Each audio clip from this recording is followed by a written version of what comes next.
네, 이제 우리 말씀 보겠습니다. 사도행전 2장입니다. 188쪽 사도행전 2장 1절부터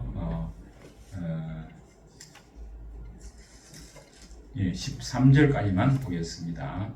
사도행전 2장 1절에서 13절까지 교독을 하겠습니다. 오순절날이 이미 이르매 그들이 다 같이 한 곳에 모였더니 호련히 하늘로부터 급하고 강한 바람 같은 소리가 있어 그들이 앉은 온 집에 가득하며 3절째가 있습니다. 마치 불의 혀처럼 갈라지는 것들이 그들에게 보여 각 사람 위에 하나씩 임하여 있더니 그들이 다 성령의 충만함을 받고 성령이 말하게 하심을 따라 다른 언어들로 말하기 시작하니라. 그때 경건한 유대인들이 천하 각국으로부터 와서 예루살렘에 머물러 있더니 이 소리가 나매 큰 무리가 모여 각각 자기의 방언으로 제자들이 말하는 것을 듣고 소동하여 다 놀라 신기하게 여겨 이르되 보라 이 말하는 사람들이 다 갈릴리 사람이 아니냐. 우리가 우리 각 사람이 남곳 방언으로 듣게 된 것이 어찌 되느냐. 우리는 바데인과 메데인과 엘람인과 또 메소포타미아 유대와 갑바도기아 본도와 아시아 부르기아와 밤빌리아 일곱 및 구레네에 가까운 리비아 여러 지방에 사는 사람들과 로마로부터 온 나그네 곧 유대인과 유대교에 들어온 사람들과 그레데인과 아라비아인들이라. 우리가 다 우리의 각 언어로 하나님의 큰 일을 말함을 듣는도다 하고 다 놀라며 당황하여 서로 이르되 이 어찌된 일이냐 하며 13절 같이 또 어떤 이들은 조롱하여 이르되 그들이 새 술에 취하였다 하더라. 아멘. 우리가 지난주에는 예수님이 부활하시고 승천하셨다. 그리고 그 하나님 예수님께서는 하나님 우편에 앉아 계시고 우리를 위해서 중보 기도를 하신다. 그런 내용들을 우리가 다뤘습니다. 그리고 우리는 이제 재림을 기다리는 성도들이다. 그 이야기를 했습니다. 자, 이 기독교의 핵심 신앙은 단순히 하나님을 믿는다고 하는 그런 선언이 아니고 하나님의 실제적인 임재를 경험하는 삶입니다. 예수님께서는 승천하시기 전에 내가 성령을 보내겠다 그렇게 약속을 하셨죠. 그래서 오늘 본문 이 사도행전 2장은 그 성령을 보내시겠다고 하는 약속이 성취되는 그런 순간입니다. 오순절 성령이 제자들에게 임한 사건을 기록하고 있습니다. 이 사건은 단순히 역사적인 사건이 아니라 오늘날 우리에게도 여전히 유효한 그런 영적인 그런 사건입니다. 오늘 우리는 이 말씀을 통해서 성령의 임재가 무엇인지, 왜 그것이 중요한지, 그것을 우리가 어떻게 경험할 수 있는지 이런 내용들을 함께 살펴보고자 합니다. 첫 번째입니다. 1절에서 4절에 나오는 내용인데 성령의 임재는 약속의 성취이며 하나님의 주권적인 선물이다 하는 사실입니다. 이 오순절이라고 하는 것은 순이라는 건 열흘을 말하거든요. 오순하면 50일을 말하죠. 그래서 6월절을 지낸 지 7주가 지난 다음 날, 그러니까 77이 49, 이제 50일째 되는 날을 기념하는 유대인들의 절기 중에 하나지요. 그래서 흔히 이것을 77절이다, 혹은 맥주절이다. 이제 밀농사를 다 이제 맥주하는 그런 날이 되죠. 이것은 이제 오순절이라 그러는데, 이것은 이제 성령께서는 예수님이 부활하신 지 50일째, 즉 예수님이 승천한 후에 열흘이 지나서 이 제자들에게 임한 사건이 바로 오늘 이 내용입니다. 그래서 본문 오늘 이 1절에 4절을 보면은 오순절날 마가다락방에서 제자들과 120명의 예수님의 그 부활을 목격한 성도들이 모여가지고 예수님이 승천하시기 전에 곧 내가 성령을 보내겠다 말씀하시기 때문에 간절히 그것을 사모하며 기도를 했습니다. 그런데 그 기도하는 중에 갑자기 하늘로부터 아주 급하고 강한 바람 같은 소리가 나고 또 그래서 각 사람 위에 불의 혀처럼 갈라지는 것들이 그 위에 임했다 그랬습니다. 그래서 그들이 다 성령 충만함을 받고 성령이 말하게 하심을 따라서 다른 언어, 즉 방언으로 말하기 시작했다. 그 내용이 나오죠. 자, 이처럼 성령의 임재라는 것은 이 땅에 임하는 걸 말하죠. 오는 걸 말하죠. 인간의 노력의 결과가 아니고 하나님의 약속이 성취된 사건이라는 겁니다. 예수님께서 이미 약속을 하셨고 또 하나님께서도 정하신 때에 하나님의 방법으로 성령이 그들에게 임했습니다.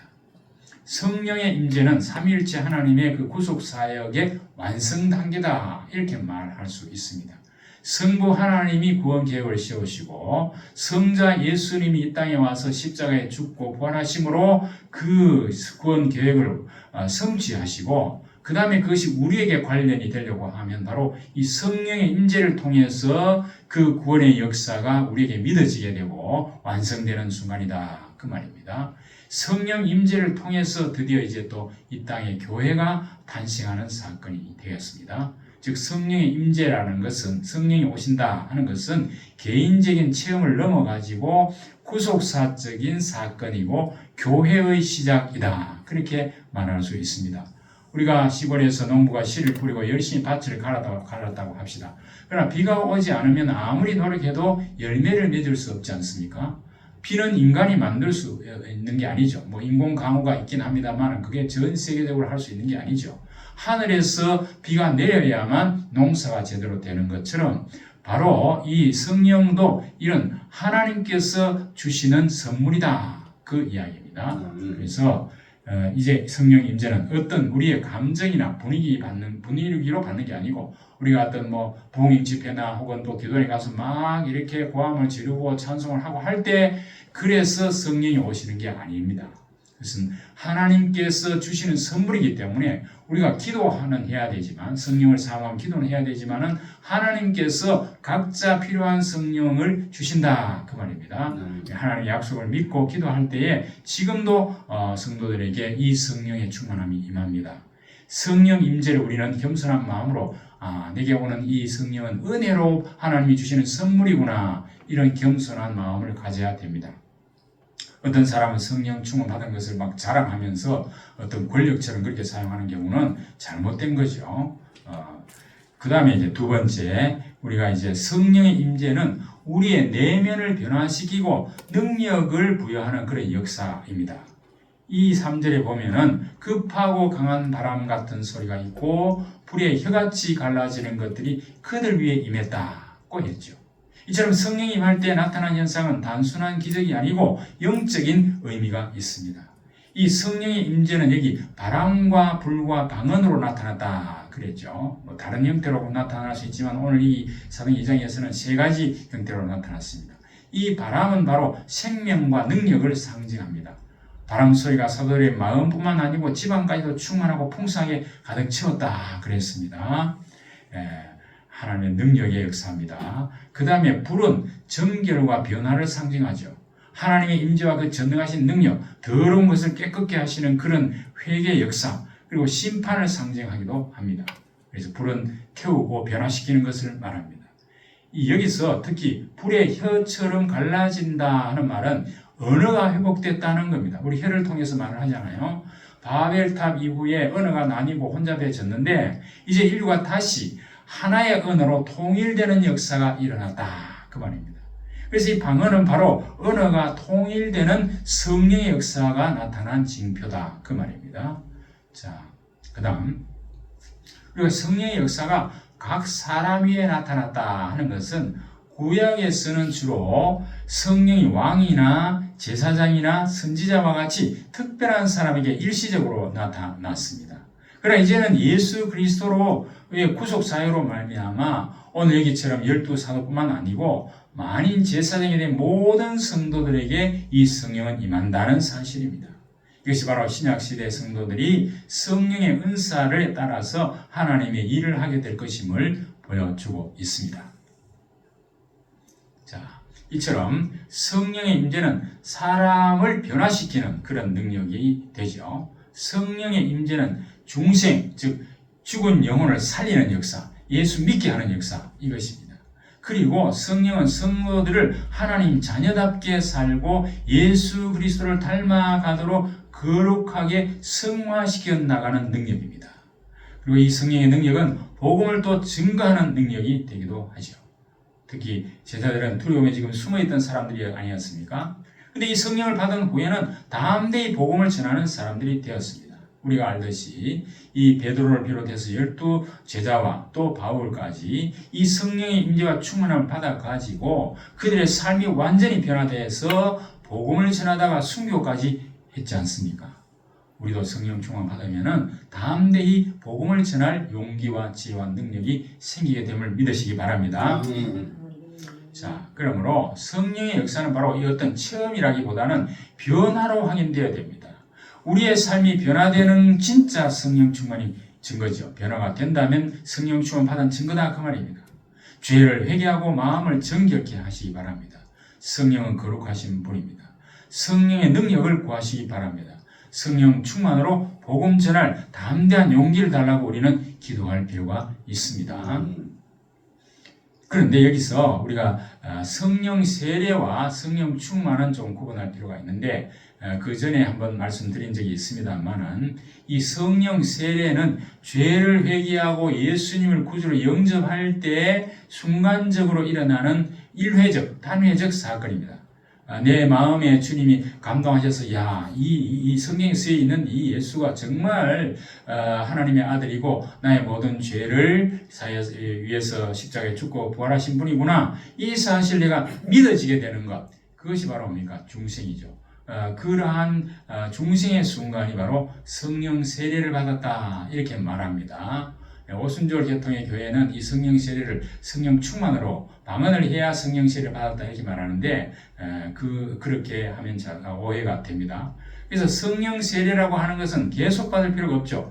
예수 영접할 때 그리스도의 영이신 성령이 내 속에 들어오는 사건, 그게 바로 성령 세례다 그렇게 말합니다. 그래서 이 성령은 오순절에 처음 오신 게 아니고 영원 전부터 성령 하나님이 계셨죠. 그래서 각 세대와 하나님의 진리를 그때그때마다 사람들에게 보여주셨습니다. 구약 성경에도 그런 선지자, 제사 왕에게 성령께서 그런 일을 하셨지 않습니까? 물론 여기 오늘 오순절 이 제자들도 오순절 이전에 벌써 이 제자들이 예수 그리스도를 영접했기 때문에 이들은 다 성령 세례를 받은 사람들입니다. 그래서 이렇게 성령의 세례, 성령의 역사가 없으면 예수를 구주로 주인으로 이렇게 시인할 수가 없습니다.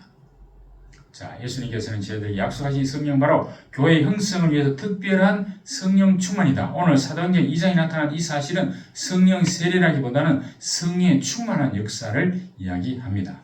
이 성령 충만은 거듭난 성도가 계속해서 충만함을 받게 되는 지속적인 사건을 말합니다. 성령 세례는 한 번 받으면 되지만 예수 영접 한 번 하면 되지만 그 다음 우리는 계속해서 성령 충만을 받아야만 하나님의 자녀답게 살아갈 수 있는 능력을 받을 수 있다 그 말입니다. 성령은 바로 인격적이고 초월적인 분이시기 때문에 인간이 생각하는 방식으로 역사하지는 않습니다. 이 놀라운 성령의 역사를 본 15나라에서 이제 오순절 명절을 지키기 위해서 예루살렘을 다 왔습니다. 그들이 이 제자들이 성령 충만 받고 방언하는 것을 보고 아주 놀라서 주목하게 됩니다.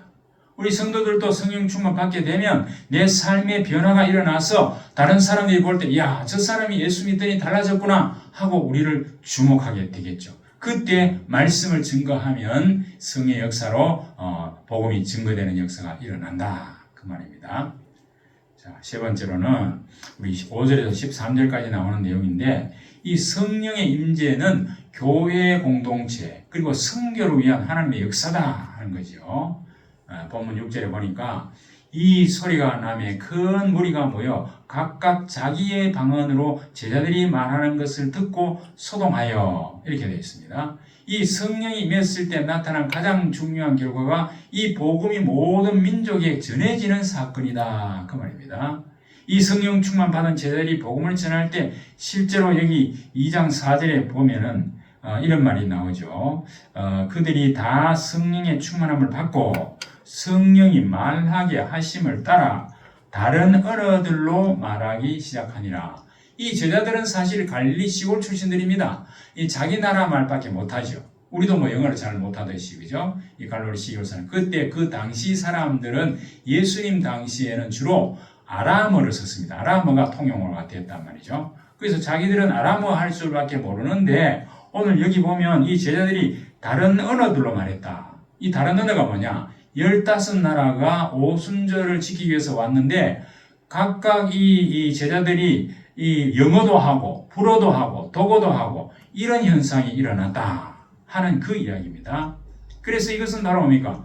각각 자기 나라 말로 그 복음을 듣게 되었다. 이 놀라운 현상이죠. 그래서 이 사람들은 자기가 알지도 못하는 그 다른 나라 말로 각각 이 제자들이 막 이렇게 말을 하니까 야, 저 사람들이 저 갈릴리 사람 아니냐? 시골 출신인데 어떻게 이렇게 유창한 영어를 하고 독어를 하고 불어를 하느냐? 이렇게 놀랐다 그 말이죠. 그래서 그 복음의 말씀을 자기 나라 말로 들을 수 있게 되었다 그 말입니다. 바로 이 말하는 기적뿐만 아니고 듣는 이해가 함께 일어난 사건입니다. 성령은 단순한 감정 체험이 아니라 바로 사람 살리는 이해 가능한 복음을 전하게 하신다는 겁니다. 각 사람의 상황이나 은혜에 맞게 복음을 전달하게 하시는 분이 바로 성령이다 하는 것을 알 수가 있죠. 그래서 이 지금 오순절 명절을 지키기 위해서 각 나라로 흩어졌던 그런 유대인들과 이방인들이 다 이렇게 예루살렘으로 와가지고 이 제자들의 이 복음을 각각 자기 나라 말로 이렇게 알아듣게 됐다. 놀라운 방언의 역사죠. 현대 과학으로는 도저히 설명할 수 없는 성령의 기적적인 역사가 일어났다. 우리가 성경에 보면은 방언이 있습니다. 이 방언 중에서도 이제 두 가지, 오늘 이 방언이 아니고 보통 고린도전서에 말하는 방언은 통역을 하지 않으면 자신도 남도 알 수 없는 바로 그 천사만 알아들을 수 있는 그런 말. 그게 보통 우리가 방언 은사를 받았다 할 때 은사죠. 그래서 이때 방언은 그런 방언이 아니고 방금 말씀드렸듯이 자기 나라 말로 들으신 그런 구체적인 언어였다 그 말입니다. 자, 여기서 분명한 것은 오순절에 임하셨던 성령은 비록 그때와 똑같은 방식은 아니라 하더라도 여전히 우리와 함께 하시고 우리를 통해서 복음을 전할 때에 이 성령의 역사가 일어납니다. 이 사건은 아까 말씀드렸듯이 창세기 11장 바벨탑 사건의 반전이다 이렇게 볼 수 있죠. 이 제자들이 세계 각지에 온 사람들이 공통으로 이해할 수 있는 그런 언어로 말했다는 것은 바로 바벨탑 사건. 그 바벨탑 사건을 보면 우리가 창세기 11장에 나타나는데 뭡니까? 자, 우리가 이 탑을 높이 세워가지고 하늘까지 이르자. 우리가 흩어지지 말자. 그래가지고 그때는 언어가 하나였으니까 각각 이야기하면서 이 바벨탑을 계속 쌓기 시작했죠. 그때 하나님이 어떻게 하십니까? 이 사람들이 하나님을 배반하고 하나님처럼 높아지려고 하는 그 교만을 없애기 위해서 언어를 혼잡케 했다. 이렇게 나옵니다. 그때부터는 뭡니까? 이 갑자기 말이 각각 달라져 버려요. 각각 달라지니까 의사소통이 안 되죠. 그리고 벽돌 가져오라고 하면 엉뚱한 거 가져오고 이런 식으로 이 바벨탑을 짓다가 말았다. 그 말입니다. 그렇게 해서 각각 그때부터는 뭡니까? 자기들의 언어가 다 달라지니까 같은 언어를 하는 사람들끼리 이렇게 모여 살게 되겠죠. 그래서 그 언어가 각 세계 각지로 퍼져나가가지고 우리나라 같으면 우랄 알타이어 계통의 이제 말이 이렇게 생기게 되고, 그리고 각 나라마다 이제 지금 세계적으로 이 언어가 엄청 많지 않습니까? 그런 언어들이 각각 이렇게 흩어져 버렸다. 그런데 오늘 여기 이 사실은 이제 이 제자들이 말한 것을 각 사람들이 다 듣게 되어지니까 뭡니까? 일시적으로 언어가 다 사람들이 알아들을 수 있는, 그래서 의사가 소통될 수 있는 그런 말로 바뀌어 버렸다 하는 겁니다. 그래서 지금 이 사도행전 오순절 사건은 바로 이 바벨탑 사건이, 언어 혼잡 사건이 언어가 다시 하나로 통일이 되어서 복음을 듣게 되는 그런 역사가 일어났다 하는 거죠. 물론 지금은 우리가 인공지능 AI를 이용해서 우리가 휴대폰에다가 이렇게 다른 언어를 쉽게 번역도 할 수 있고 들을 수 있도록 이 소통이 훨씬 쉬워졌습니다. 그러나 원어민만큼은 안 되겠죠.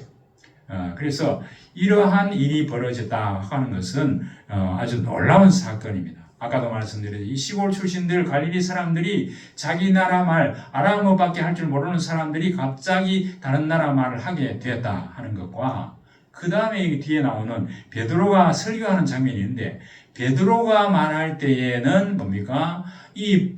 베드로가 15나라 말을 각각 했다는 뜻이 아니죠. 베드로도 아마도 성경학자들이 보기에는 아람어가 아니면 헬라어, 베드로가 아람어를 주로 그 당시 예수님 사시니까 그 아람어, 자기 나라 말로 말을 했는데 15나라 사람들이 알아들을 수 있는, 그러니까 이제 이 방언은 두 가지로 해석을 합니다. 이 제자들이 각각 자기가 모르는 그 다른 나라 말로 일시에 말을 할 수 있는 사건이라고 해석하기도 하고, 또는 제자들이나 베드로가 자기 나라 말을 했는데 듣는 사람들이 자기 나라 말로 알아듣는 이 두 가지로 해석이 가능하다, 그렇게 말합니다. 아마도 앞에 여기 있는 이 제자들이 각각 말한 것은 그 자기가 갑자기 모르던 영어도 도구를 할 수 있게 됐다, 그렇게 해석이 되어지고, 뒤에 베드로가 15나라 말을 한꺼번에 말할 수 없잖아요. 자기 나라 말로 했는데 듣는 사람들은 다 알아듣게 됐다. 이제 그 두 가지로 우리가 해석할 수 있습니다. 어쨌든 성령께서는 복음이 그 15나라 외국인들이 온 사람들이 다 복음을 들을 수 있도록 성령께서 역사하셨다. 이 방언의 역사가 뭡니까? 복음을 누구나 알아들을 수 있는 말로 언어의 보편성, 그렇게 하셨다, 그렇게 우리가 보면 됩니다. 그래서 이제 네 번째로 14절에서 42절까지 이제 베드로가 복음을 증거하기 시작합니다. 베드로가 예수님을 3번씩이나 부인했던 사람 아닙니까? 그런데 예수님이 찾아오셔서 내 양을 먹이라, 그렇게 말했죠. 그래서 회개하고 하나님의 사명을 받아서 이제는 양을 치는 그 목자로서의 사명을 받은 후에 이 베드로가 담대히 복음을 증거하기 시작했습니다. 이게 바로 오순절에 성령 충만 받은 후에 베드로가 오늘 아주 명설교를 하죠. 거기 모인, 그래서 초대교회 첫 설교를 한 오순절 설교, 베드로 설교가 14절에서 아주 길게 지금 47절까지 나오는 내용입니다. 자, 그래서 사람들은 이 제자들이 각각 갈릴리 사람들이 다른 나라 말로 막 이렇게 하니까, 야, 저 사람들이 술 취한 거 아닌가? 이렇게 말했단 말이에요. 그래서 베드로가 뭐라고 말합니까? 지금 시간이, 그때 그 일이 아침 9시.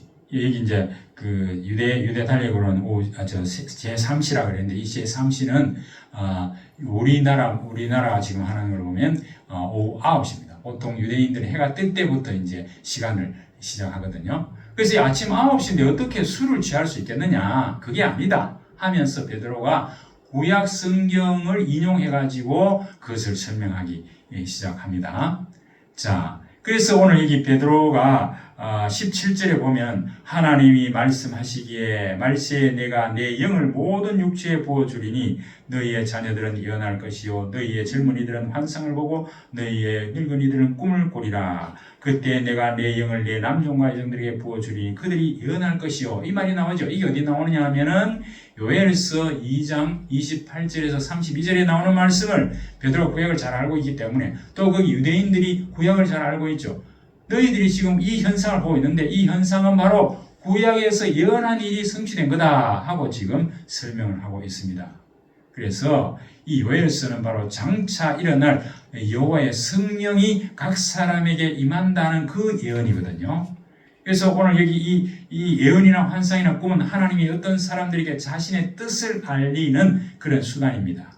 그래서 오순절 기점으로 이런 것들이 모든 사람에게 주어지고 그들 모두 믿음을 통해서 성령을 받고 성령 은혜에 참여하게 됐다는 겁니다. 자, 여기 보면 하나님의 자녀들이 먼저 하나님 말씀을 바르게 깨달아서 올바르게 증거할 능력을 받게 된다, 그 말입니다. 너희 자녀들은 예언할 것이요. 이 예언이라고 하는 것은 장래일을 말하는 것이 아니라 말씀을 제대로 깨닫고 그 말씀을 증거하게 된다, 그 말입니다. 또 여기 보면 젊은이들은 환상을 본다 그랬죠. 환상이 바로 꿈꾼다는 거죠. 소망적인 비전을 품게 된다는 겁니다.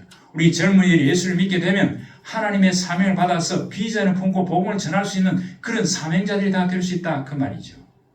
우리가 이 하루하루 살아간다고 하는 것은 우리가 어떤 면에서는 죽음에 점점 가까워진다는 말이지만은, 성도는 그 죽음 이후에 천국 소망과 부활의 소망을 가지고 비전을 가지고 삶을 비관하지 않고 더 큰 비전을 가지고 도전할 수 있는 그런 소망적인 사람이 될 수 있다, 그 말입니다. 성령 받으면은 비관이 없어집니다.